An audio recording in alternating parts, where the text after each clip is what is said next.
Salutations, friends. Welcome back to my channel. Whew, okay, so today I'm going to talk to you a little unofficially about my business. I'm doing it this way because, why not? I'm doing this also because I get asked this a lot, and I figured now's a good time because it's also a great explanation as to why I'm still filming here and where I've been. So this is going to be an official, more official, my job, what I do. Welcome to my life. Not really so much. Anyway, let's get into the video. Normally I film with a little lavalier mic, but actually I have no idea where it is. One of my cats got into this room and decided to play with my mic, and I have not found the little clip for it, so please forgive the audio. Now, this room is a mess. If you watched my 1000 bottle tour, I will link any appropriate videos below. I'm going to talk about past videos, so I just link all the videos below if you care about them. I talk about how I afford my fragrance collection. I give you guys a room tour. I show you the lights up here. I give you guys the hubbub. However, there's a reason why I have a really nice light setup, and that's for product photography. Well, guess what we're doing, guys? We're doing product photography, yeah. Which means all of the lights are set up for product photography, not for photography, for photographing this potato.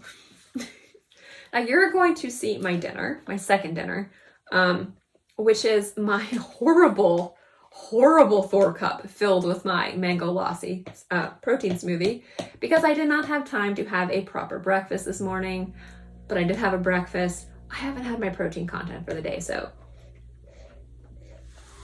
this guy's going to be making appearances. I'm going to try not to edit this video because I've already filmed this video 3 times. It just takes forever. So, big question I get asked is, how do I afford my collection? If you're wondering why people ask that, it's because I have over 1,000 bottles of perfume. Some of those bottles cost over $1,000, and most of them were purchases. Now I do utilize coupons, codes, reward points, buying from gray market, buy one, get one. I try to be responsible with my money, I know. I do understand that I'm very blessed and lucky in regards to having extra disposable income, and the only thing I really spend my money on is perfume. I really don't buy anything else. I really don't. I've talked about before passive income. What is that? This is a prime example. This is a shirt I designed because I'm stupid. So I do ghostwriting. It's the best way to do it. This is an example of ghostwriting, but I've been contacted with previous clients. That's about as much as I can say. I have NDAs in place. You know when like a celebrity writes an autobiography, you know they didn't write the autobiography, you know somebody else wrote the autobiography, but you don't know who wrote the autobiography because there's a ghostwriter. There's artist ghostwriters out there. I can tell you that I'm an artist ghostwriter. I can't tell you the clients. I can't even tell like my mom who I worked for. I have NDAs in place. And even once those NDAs run out, I still, just for, you know, professionality, that's not a word, say. So anyway, I have had my work on the runway. I've had my work like on book covers. I've had my work in like nature preserves, things like that. Those people cannot claim my work. I'll give you a great example. So you have like the Nike logo, or like Adidas. You know how Adidas does those like collabs with the celebrities or artists? So it's like Adidas X whatever artist, Adidas X whatever celebrity. But sometimes people will take the Adidas logo, or Adidas will take the Adidas logo and make it look really cool and different, and you won't know who designed it. It's just Adidas looking really cool. That's kind of like what I do, but I have a very specific style when I do things like that, and people want that specific style. Now I do very rough work. I make them work for it. Their finishing teams, their art departments have to freaking work for it. I don't do jack. If you've seen any of my thumbnails or any of my editing, you know I don't do much. But people hire me to do things like that, or to design like cloth or logos, or interesting things because they like my style. So maybe I might work for a clothing designer and do like spring, summer, or fall, winter, something for them. But they don't get to say that they did it in regards to I made this design, but they can say it's part of their design. And they can't say that another designer did it or another artist did it, but they can just say that it's their design. Anyway, off topic. That's one way that I make money. Another way I make money is designing stupid t-shirts that people like to buy or stupid designs that people like to buy across the internet. This is my passive income. So things like this that are just dumb grabs. So this is like one of my holiday designs I designed a year or two ago. I don't remember how long it was ago. I like memes because I'm an idiot. And this is one of my favorite memes, which is, I don't know why. And so I designed it as an ugly Christmas sweater.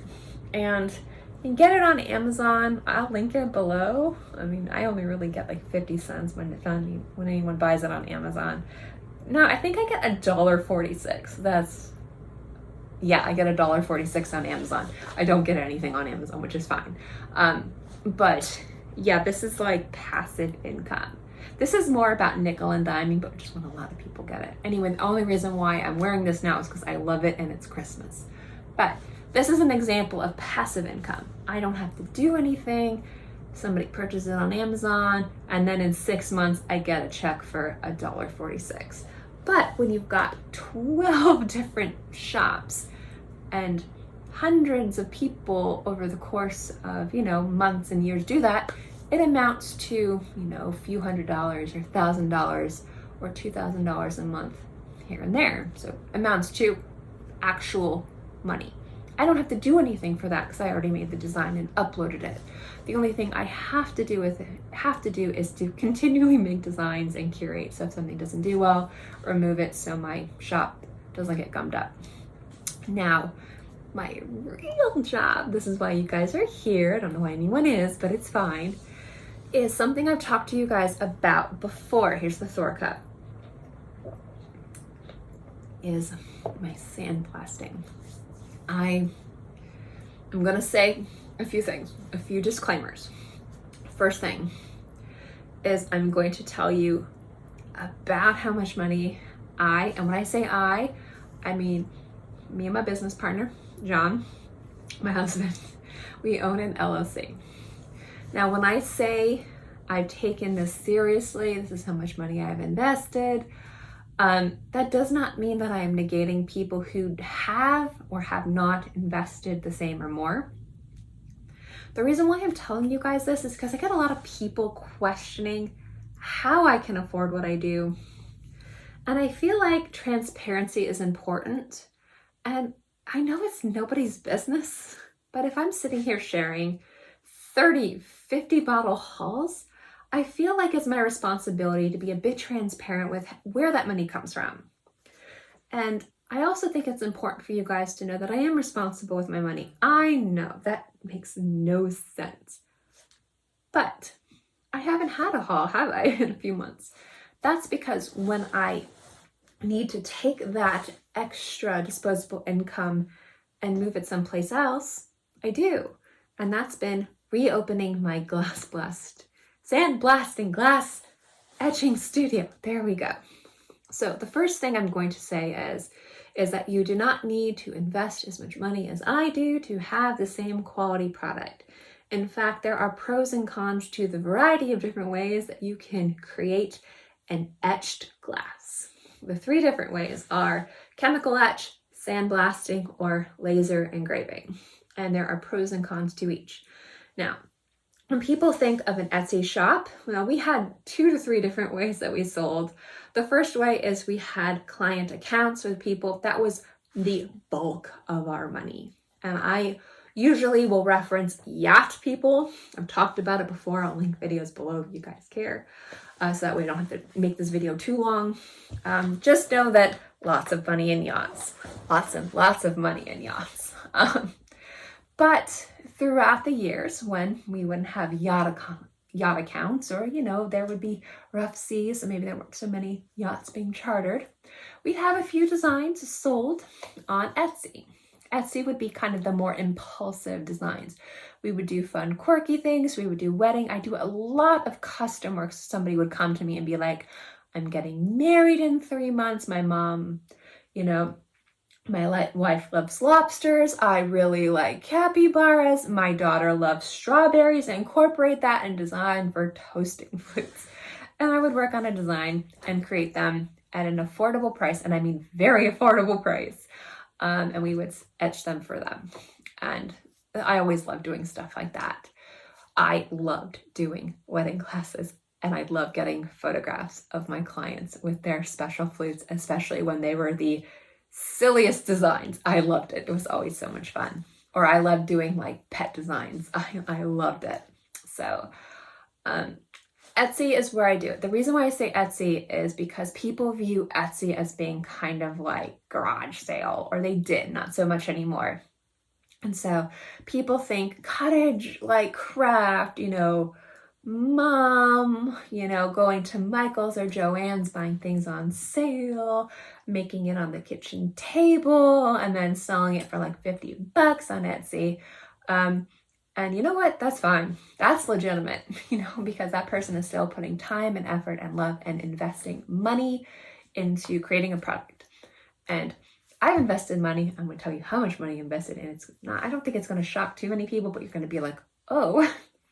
And the reason being is because people ask, how can I afford it? And I'm irresponsible. And how does she, you know, because I want you to know that this is a legitimate business that I've invested a legitimate amount of money in. That doesn't mean that people who haven't invested that much money need to be legitimate. But I think for me to kind of sit and talk to you guys about this, I think mentioning my financial investment is important, but I'll get into that. But people don't take Etsy seriously unless somebody has had an insane amount of sales or has had some insane commercial success in one way or another. Now, there are some perfume brands that actually sell on Etsy too. But I think for me, the biggest thing is to kind of explain our process. But I'll talk about the 3 different ways that you can create glassware, etch glassware, and the pros and cons, and explain why we chose what we did and why the money aspect for us is important and why for some people it's not. Now, you don't need to invest as much money in that we did to create the same type of glass the same way. And we do sandblast or sand carving. But to do an etch, a permanent etch on a glass, you have like laser etching, you have chemical etching, and you have sand carving. Now, with laser etching, you can do crazy detail. You can do it across the whole glassware. I could do that too, but you can do it with like insane precision. You can do practically like photography level detail. Now, the cons of that have to do that it does look a bit machined and less, I would say, like cohesive. So you look at it up close and it does look a little what I like to call dithered. And that doesn't mean that it's bad quality. And I'll get into that when I go in the difference between chemical and sand carve, because it'll be kind of like the same thing. It's like a different experience in the finished product. But most of the time, what I tell people when you're looking at an etched glass, you're not looking at it like this. How I look at something, especially my glassware, it's like, how are you looking at it? Like, you know, this far, like, how does it look?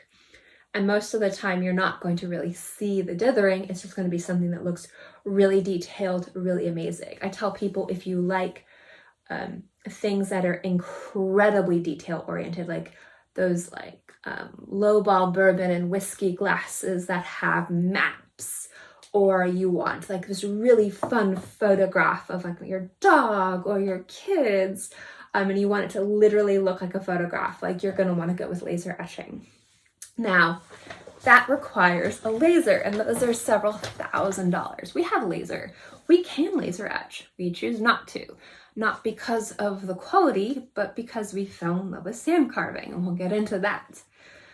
Now, that's investing thousands. Does that make it more legitimate than the cheapest option, which is chemical etching? No.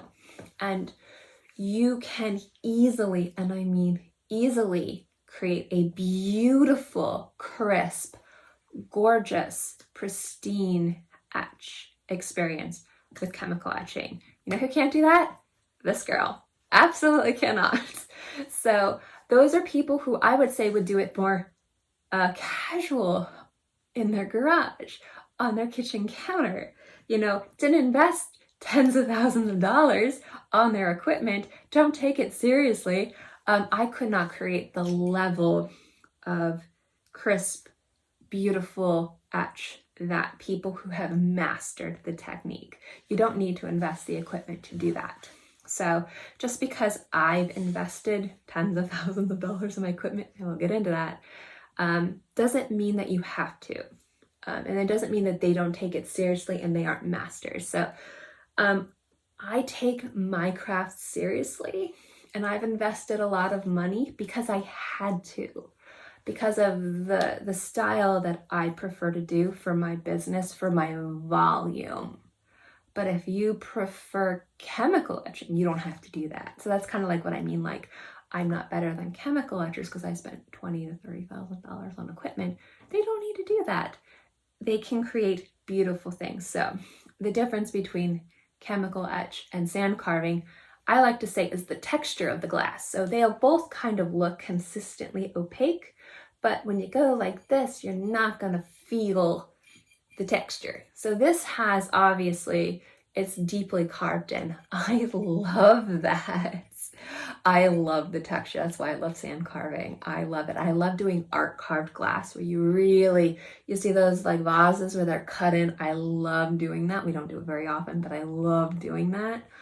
Can't do it with these glasses, way too thin, but like with vases and like really thick glassware, oh, I love doing it. I don't have any examples of it right now. It's been a long time since I did it, and it requires a lot more work, but that's why I love sand carving. But some people don't like the texture. Some people, they don't like touching it. They don't like it. It weirds them out. They don't like it's sensory. So for them, they think that the higher quality glass would be chemical, and for them it would be right. The biggest thing is going to be how they agitate the chemical etch. And I can't do that. I don't have the patience for it. I don't have the skill. It is a skill I do not have. I've tried. I've gone through hundreds of dollars of chemical etch because it's much cheaper. Do not have it. I don't. But guess what? If you can master that, and people have, you don't need to spend so much money on every bit of equipment that I have. So I'm not saying that you have to have an entire sand carving studio to create beautiful etch glassware. It's just, for me to take this seriously, I wanted to sand carve. And for me to sand carve, I wanted to get some of the best equipment available. And that was investing this much money. So just because I spend this much money doesn't mean that anyone that creates etched glassware has to.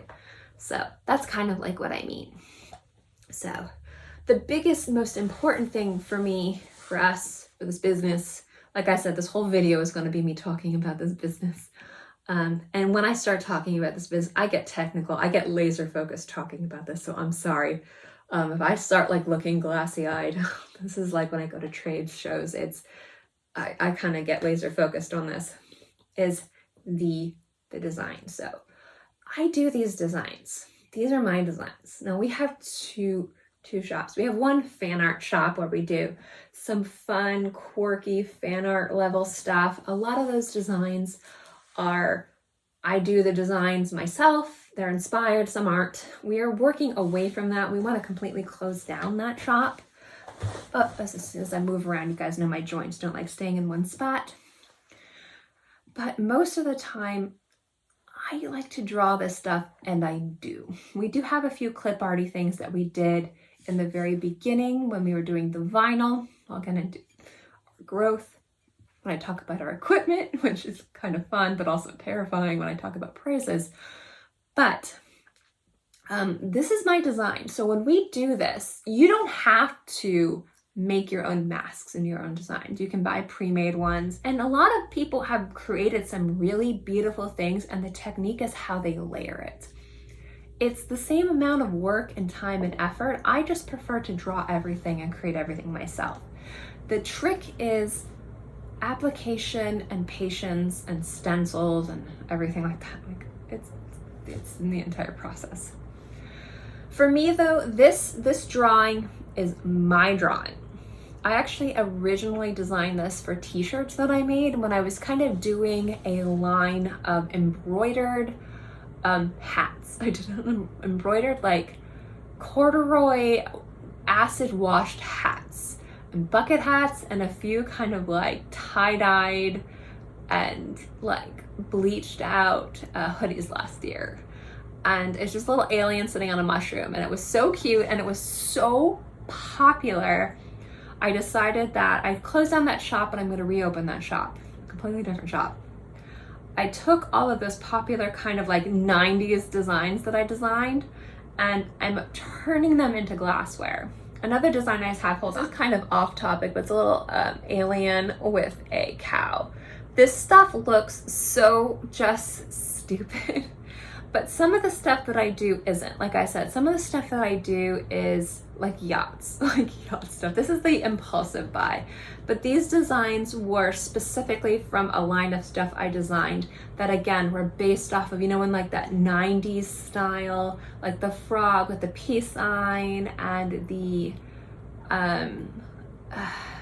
sunflower. I did a whole line of embroidered designs with that were really popular that I thought would be cool as glassware designs. So I re-established them and kind of reworked them, and they look really cool.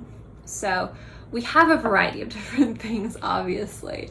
We have our very serious stuff, we have our very minimalistic stuff, and then we have our kind of fun, quirky stuff. And obviously, like I said, you know, this is our impulse stuff. This is our like nickel and diming stuff to do the stuff. So how we do it is we sand carve. So how we originally started doing this is we had first things first, I'm gonna link all of my equipment below if anyone is interested. None of the links to the equipment below will be affiliate links. I do have affiliate links for obviously fragrances, and I have a whole area down below if you want to support my channel. So if you shop at like any of the places, if you click those links, it helps out my channel. You never have to use those. That's why I always say these are affiliates, so you can ignore them. But any of the equipment I link in this is the stuff I use for my business page, those aren't affiliate links, so don't worry. The reason why I'm showing you guys this is because I think it's kind of interesting to see the progression. So when we first started this business, we started with a small kind of, I don't know what I would call it. My dad gave us this old air compressor from like Craftsman. It was like round and squatty. And then we got a sandblasting cabinet from Harbor Freight. I think it was like $150 or $200. And then we invested in, I think it was a Black Cat vinyl cutter. I think that was our big investment. It was like $1,200, $900 or $1,200. We were making vinyl, you know, like when you see on the backs of cars, you'll see like those like Salt Life or those like stickers, and they're vinyl. So imagine not the sticker part, but the part that the sticker came from. So we would take the other side of that and we would put them on here, and that's what we would etch. Now, we would have to weed all of those stickers off. So very intricate designs took forever. And then we would sandblast them and etch. We would sand carve, etch, as we call it. And obviously, so everyone calls it. Then we'd have to take off the vinyl, clear the adhesive, clean and polish. And that would take forever. But all the designs were either clip art that I would use because we had just started, so we were trying to figure out the designs, or there were designs that I drew over time. And currently what we're trying to do is completely 100% original designs by me. Completely closed down our fan art site, which is again a site based off of cartoons and pop culture that we love. Completely my designs, and that's what we're trying to do this year.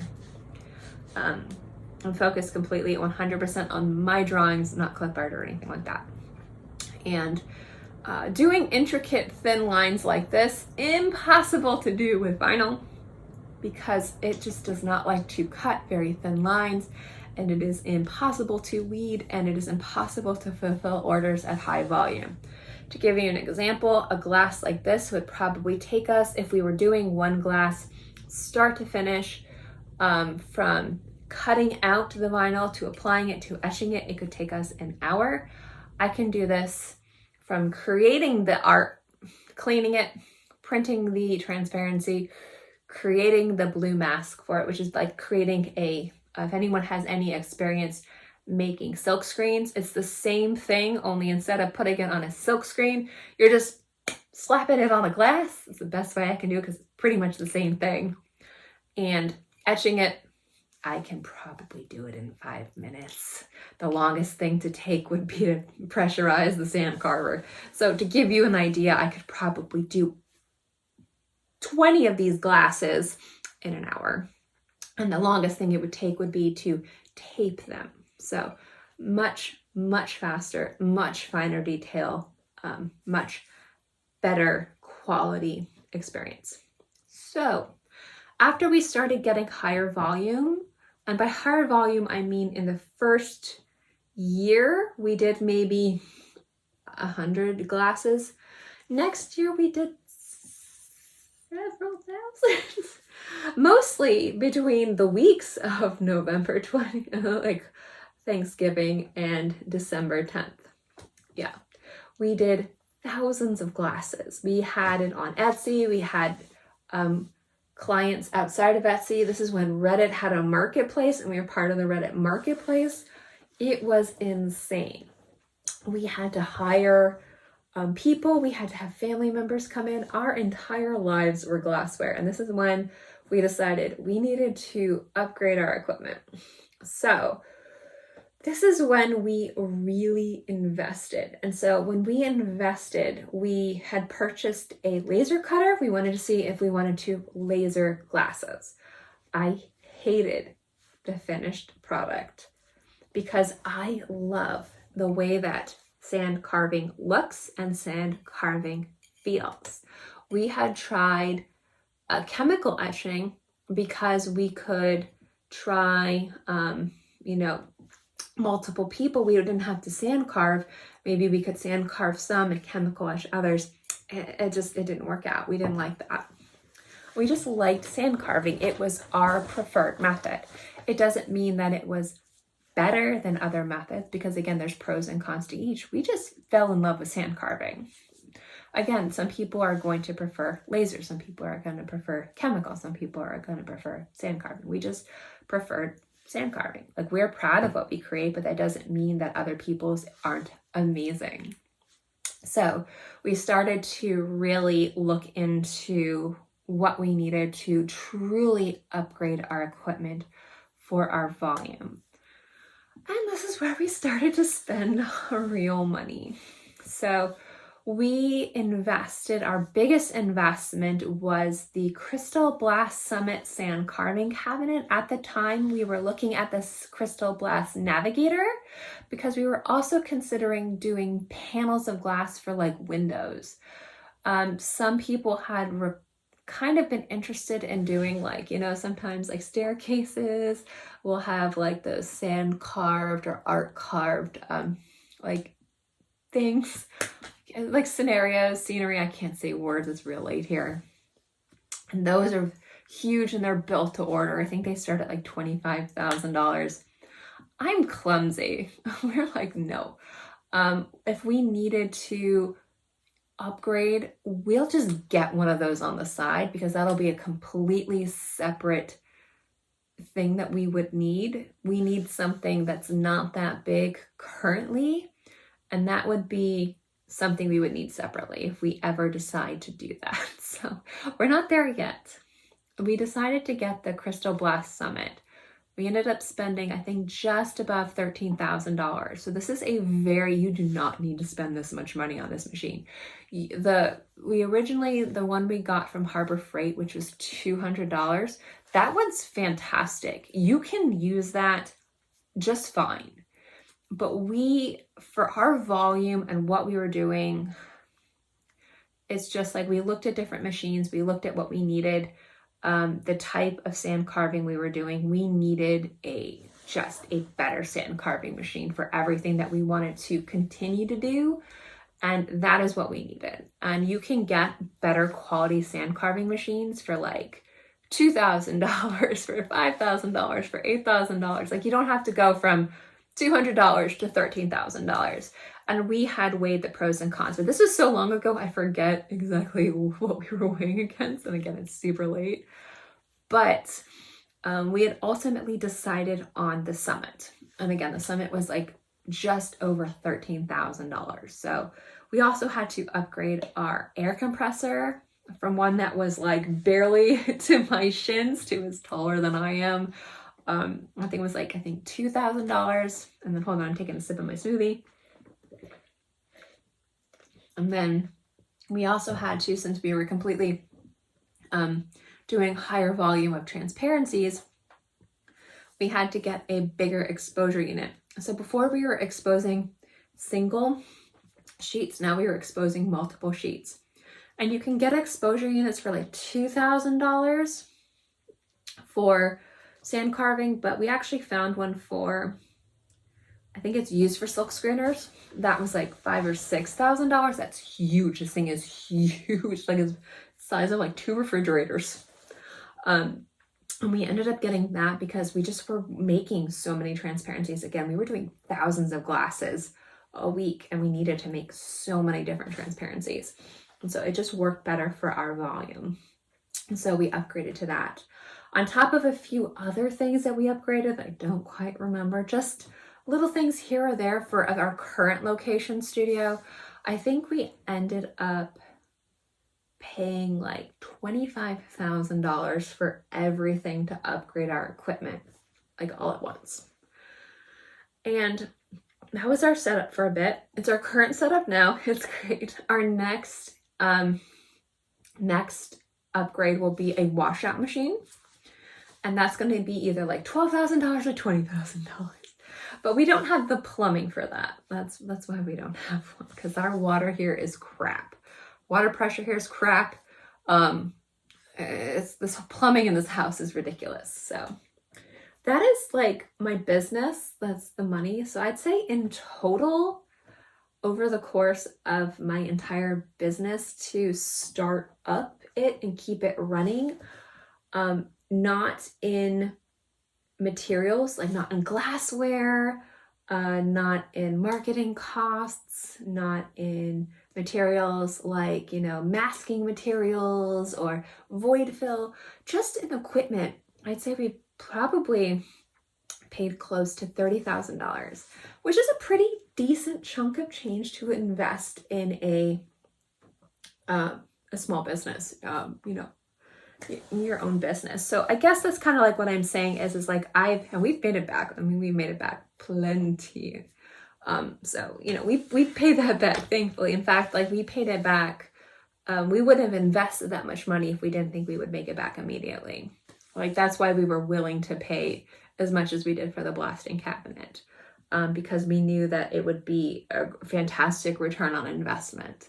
And so that's the other thing too, I kind of want to say is that when you're looking at making business purchases, like don't just buy the fanciest, most expensive thing, like make smart decisions. Like that's why we didn't get the $25,000 one. At the time, we maybe had 2 or 3 clients that were interested. And yeah, that probably would have been like $7,000 or $8,000 worth of business. But we don't know if we would have gotten more business for that.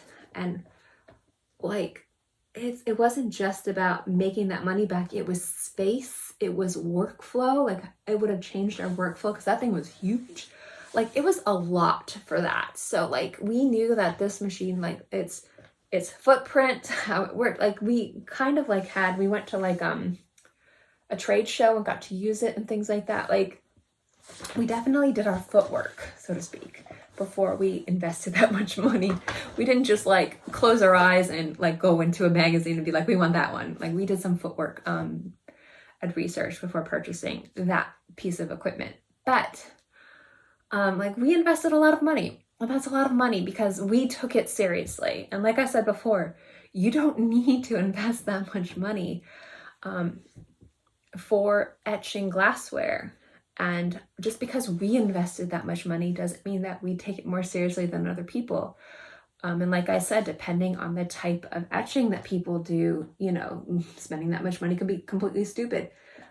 You know, if you're doing low volume stuff, you know, if the type of sand carving you do is doing things that are more expensive, but fewer pieces, you don't need something that's super high volume. You know, like every decision we made was the right decision for us, and we made the practical but expensive decision that made sense and paid back. And that's what I mean, kind of like we took it seriously and we were willing to invest. But for some people, it wouldn't be investing. It wouldn't be a wise investment. Like obviously, like it wouldn't be a wise investment for somebody who was like into, you know, immediately going from chemical etching to sand carving if they wanted to make the jump, not because it would be higher quality, because again, if you can do a perfect chemical etching, you're going to have near the same quality of sand carving, and it might be better quality depending on your client. They might like it way better. Honestly, the biggest difference is going to be, you know, how you agitate and your stencil. If you have somebody that doesn't know how to sand carve, they could have a horrible, absolutely horrible etch, and their edges can come up on their mask and it can be diffused and yeah, it's just sand carving. It's all about your skill. A highly skilled chemical etch could be, in every case, all the time, 100% of the time, will be far superior than somebody who doesn't know what they're doing with the best sand carving equipment. Hands down. Hands down. So it's not about the money spent that makes the high quality glass. It's about the experience, the time, and the effort, and the artistry. And our artistry, unfortunately, we required expensive equipment, but it's not necessary. It's just with our volume and the type of things that we were doing and all that stuff, we decided to invest in this equipment, this stuff, and it's worked out for us. Awesome. So the reason why I'm going into this is because I wanted to. I wanted to share this part of me with you because you guys don't care, and that's fine, but I wanted to because, hey, it's my channel. Hello. Also, again, because this is something that I am it is so late here. I'm so sorry. I'm filming super late. It's something that, like, again, as I share my fragrance collection with you guys, as I film with my lights, as I do all this, this is all because of specifically my glassware. My lights are for when I do photography for, again, glassware, because we were planning on starting up it this year anyway. It was always a plan. But it's also if I take, when I take photos of paintings, like if somebody does a commission, or if I do a commission of a painting, taking photographs of that. And then, you know, my mother-in-law is a historian and she has artifacts, so she'll bring them over here and we'll like take my room apart and we'll do photo shoots in here of her artifacts for her books or museums and things like that. But mostly, like, you know, everything's purchased because of my businesses. And again, if I'm going to sit here and say, look what I bought, look what I bought, look what I bought, I figure you guys at least have the right to know, if you're curious, how I afford it.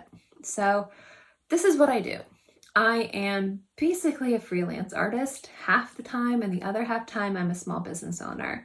I'm a small business owner who owns a sand carving, sand blasting, etching studio. It's so hard to figure out the right words to say. There's so many different ways to say it. I like to say sand carving. I specifically make everything myself. The designs I do myself. I have my tablet. Oh, my tablet's the other thing over here too. So I initially had like a small tablet my dad got me, and then we upgraded to like a Wacom tablet. This was like a $2,500 investment. So again, like just to add to the amount of money to invest. And again, I say this because people will rightfully critique my spending habits. Again, if anyone's spending, again, thousands of dollars a month on unnecessary luxury goods, people have the right to be like, that's irresponsible. But I wanted to let you guys kind of take you in, nerd out a little bit with you guys on my process, because I love talking about this, but also kind of share why I can afford what I do, because this is why.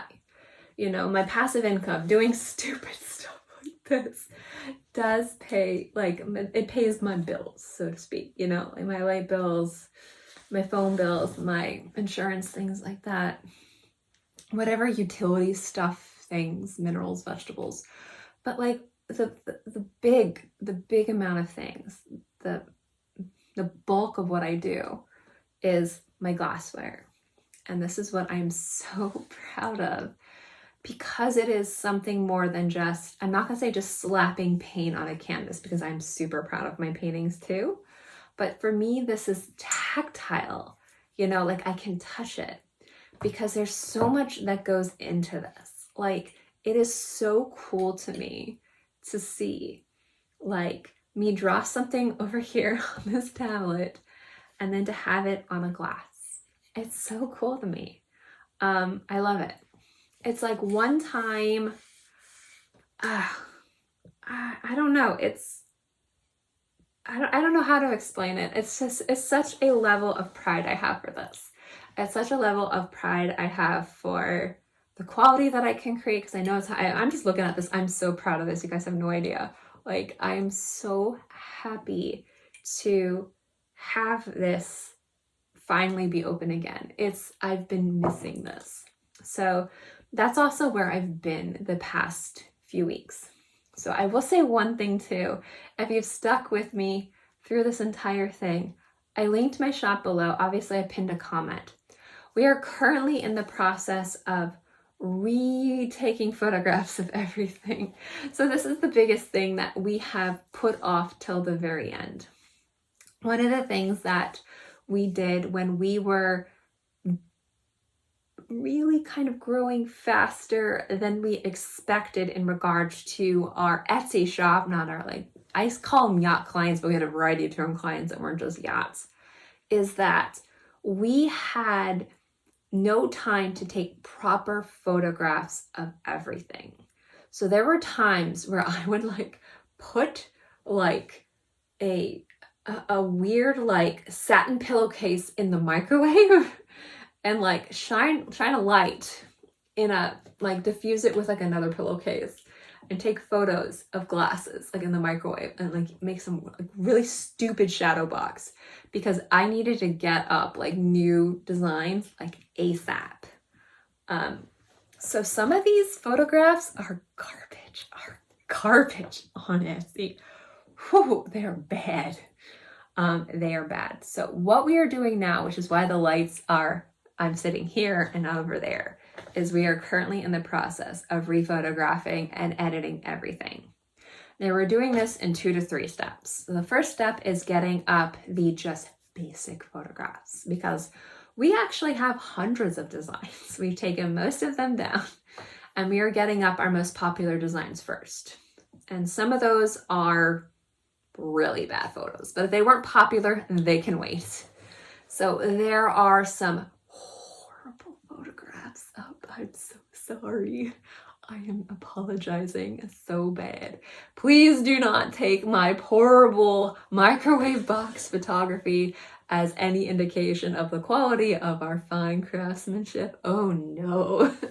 Oh no.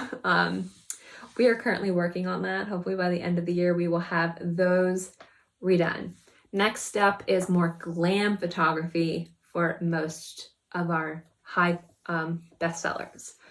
And then after that, we're going to be doing some videos of some of our glassware and doing a video process of start to finish of doing a design, start to finish. And that'll be fun too. And then what I'm probably also going to do is kind of what I did here, but do it more official and less me just talking like an idiot.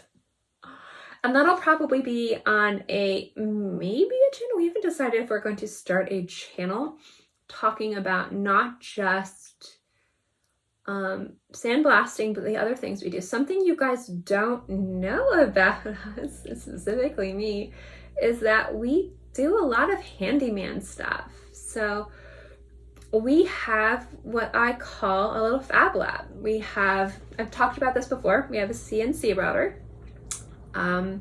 We have 2, 3, if you count the MakerBot that's out of commission, 3D printers. We have a foundry. We are thinking about taking some blacksmithing classes. I don't know if I have I can't even stand up without being in excruciating pain, but I want to start doing that, or some glass blowing classes. We have a full woodworking setup. We have a kiln and a wheel, because I do ceramics, something I do on the side. I have a full art studio.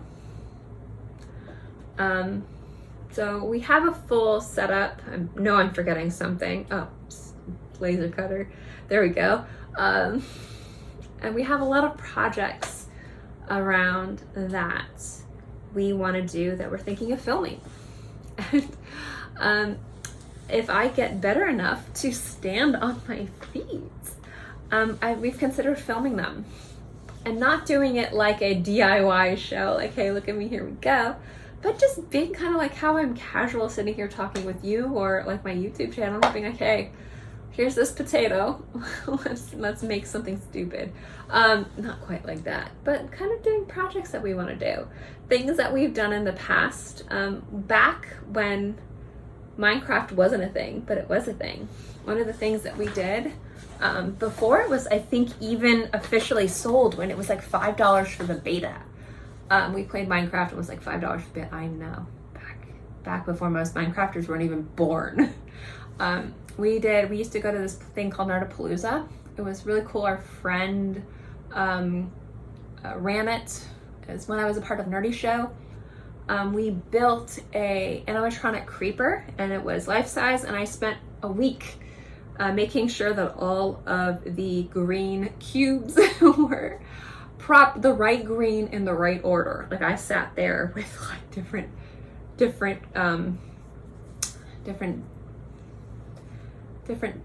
sides of the creeper to make sure it was the right size, and we basically made it so it would turn its head, and it was like remote controlled. So that was cool. There's a few other things we did I can't remember because it's been so long. We've done so much stuff. A lot of stuff. There's a lot of stuff about me that I don't share because I don't think people care. But in starting this, I thought it would be fun, or we thought it would be fun to maybe share that casually from time to time. I haven't officially decided if we do that, or if I do that and just set up my iPod, or I said iPod, my iPad. And it would be like this, but it would be me playing with power tools and cutting myself, because that's what I do. See this here? Yeah, that's from Mango. So if I can cut myself from Mango, I can definitely cut myself with a miter saw. Going off on a crazy tangent. If I keep going off on this, I'm gonna stop filming this video and refilm it. So we're just gonna end it here. To everybody out there, thank you guys so much for watching. I hope you enjoyed this video, and I'll see you next time.